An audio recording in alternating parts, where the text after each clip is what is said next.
nyuma yo kubyara agahinda gakabije gaterwa niki. Ikaze kuri Gospel TV, ngiye kukuganiriza agahinda gakabije nyuma y'uko umubyeyi abyaye, ibimenyetso byako, uko wakirinda, niba ugafite ko wakivuza cyangwa se ko wakavamo. Byose ngiye kuganiriza hano uyu munsi, ariko niba ubona ubifitemo inyungu cyangwa uri interested, subscribing, sharing, liking na commenting. Agahinda gakabije nyuma yo kubyara, abantu benshi ntago bakaza, ariko gafata ababyeyi mu ngeri zose, ariko by'umwihariko ababyeyi babyaye bwa mbere. Kwa kundi usanga umubyeyi arabyaye ahita asize umwana aragiye, cyangwa ukabona umubyeyi abyaye umwana aramwanze, burya siwe. N'agahinda gakabije, ariko abantu benshi by'umwihariko muri society nyarwanda ntago bakumva, bumva ko wenda ari uburwayi bw'abadamu b'abakire, nyine abamama bashyashya wenda b'abakire, cyangwa se umubyeyi wese w'umukire, ariko gafata buri muntu wese, umukene, umukire, buri muntu wese. Ibimenyetso byako rero ni ubundi gatangira gate. Ibyo ngiye kukubwira, umubyeyi by'umwihariko ubyaye bwa mbere, ushobora kujya kugura twise urabyaye, ariko akenshi kaza ugisama, ariko ntubimenye kwa kundi ubutwite se uyu mwana nza mumaze iki. Ese ngo watangiye impuza y'agahinda gakabije, nyine ijune y'agahinda gakabije, ugatangira kwese uyu mwana nza mumaze iki se, nyine ugatangira kwibaza ibintu byinshi. Ako tayari ubwo urugendo warutangiye nyuma yo kubyara. Rero bitewe n'uburibwe wanyuzemo, bitewe n'uko wasamye, hari abantu basama batabishaka, hari abantu bafata ku ngufu, hari abantu hakuno ushobora kuna n'umuntu nawe akaguhemukira, akagutera inda, akakwihakana mu partenaire, bakavuga ati no, nge sintera inda. Murabizi ibyo basore bari hanze aha, nyine biri hano hanze bireze cyane, akakwihakana akavuga ati nge sintera inda, singira gute. Ibyo byose iyo binyuzemo rero byafekta nyine nyuma yo kubyara, urugendo rwawe ruba affected. Noneho rero mu cyongereza bakita postpartum depression, ku bantu batari kubyumva neza, niko gahinda gakabije nyuma yo kubyara. Noneho ikindi n'ikimenyetso cyacyo, nyine utangira kwibaza umwana ndamumarisha iki, ese bizagenda gute, nzabaho nte. Noneho ibimenyetso byako, icyambere utangira kwanga konsa umwana wawe, ukamureba ukavuga uti iki ngiki, uyu se n'umwana wanjye se namubyariraga iki.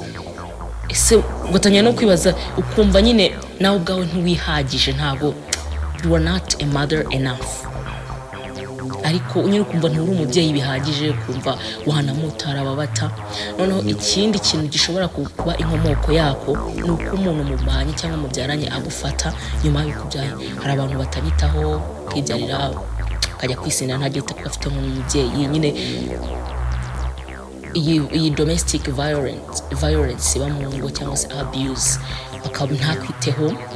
Urwo rugendo ukarucamo wenyine, urwo rugendo nyine ukababara wenyine, ukamera nk'aho ari wowe ubyaye, kandi mwese urubyaro rw'abantu babiri, umugabo n'umugore, ariko icyo gihe ukamera nk'aho ari wowe ubyaye, ugaca muri urwo rugendo wenyine.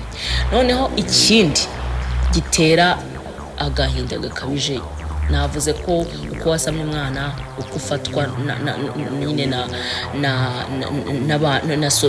n'umupartenaire wawe, ndetse no society igufata.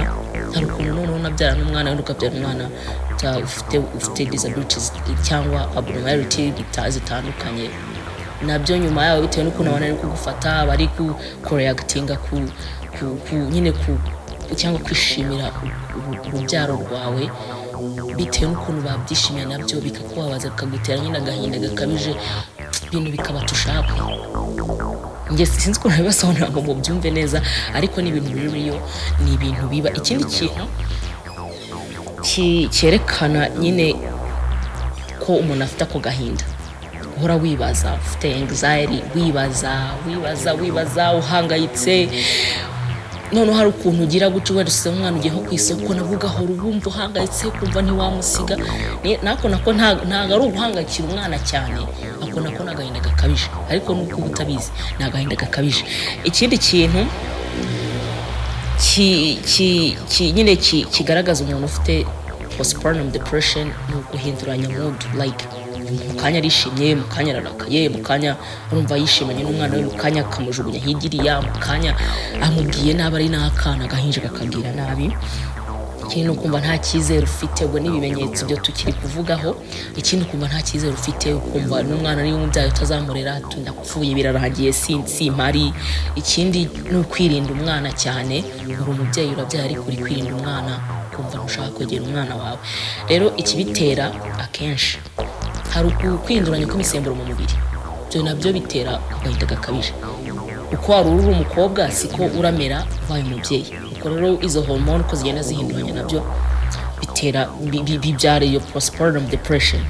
Ikindi kudasinzira n'umunaniro ukabije nabyo utwite, mu gihe cyawe utwite no nyuma yaho uri konsa bitera agahinda gakabije.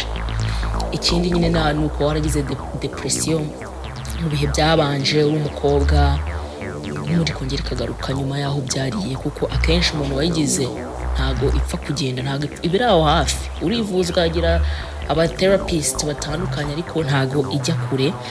Ikindi ni uguca mu bihe bikomeye ubyara, hari ukuntu abantu babyara babazwe, hari ukuntu abantu baca mu bintu bitandukanye nyine tuyo bari kubyara, abantu ntago arababagwa, hari uhura n'uburibwe ata expectingaga kumva akababara cyane. Ibyo nabyo bikamubyarira kugira agahinda gakabije. None rero ukuntu wakivura cyangwa ukuntu wakivura cyangwa wakemura icyo kibazo cy'agahinda gakabije, cyambere ni ugushaka umuntu kuganiriza. Waba udafite umuntu kuganiriza mu cyaro, ndavuga mu cyaro kuko nyine ntuye, by'umwihariko tugira amagurupe agiye atandukanye. Hari ababa wenda mu idini runaka bafite amagurupe baba barimo abareje abaki, nyine nka bari abantu abarokore baza mukajya ahantu mugasengana, mugahurira ahantu nyine ukaba uri kumwe n'abandi ukumva ko uri umuntu igihe bigenda bikira. Ikindi ni ukwiyitaho. Yiteho, niba uri umubyeyi ntabwo bivuze ko upfuye, niba uri umubyeyi ntabwo bivuze ko ugomba kureka ukamera nk'umusazi byasha bikakubera, kuko ngo uri umubyeyi ntiwiyiteho. Uri umubyeyi ugomba gusavinga iyo party nk'umubyeyi, ariko nanone uri umuntu. Mbere y'uko umubyeyi wari umuntu, we rero ibyo ntabwo ugomba kubyibagirwa. Ikindi niba byanze burundu ushaka imiti, nko ku bantu badasinzira ushobora gushaka imiti izajya ituma usinzira. Yewe niyo ugize n'ako gahinda gakabije, hari ukuntu utarya kugira ngo utabona amashereka yo konsa umwana wawe, ugashaka n'ibinini bya peti kugira ngo ujye ubasha kurya. Ikindi nk'uko nari nabivuze ni ukujya muri ayo magurupe agiye atandukanye, nyine ugafashwa ukongera kwisanga mu bantu, ukishima, n'umwana agakura neza. Kuko nanone umwana wagize umubyeyi wanyuze muri iki gihe cya postpartum depression agira ikibazo mental health, mental problems. So murakoze cyane, ndakeka iki kiganiro hari utuntu tumwe cyangwa tubiri cyangwa dutatu wakuramo. So subscribe, like, share and comment.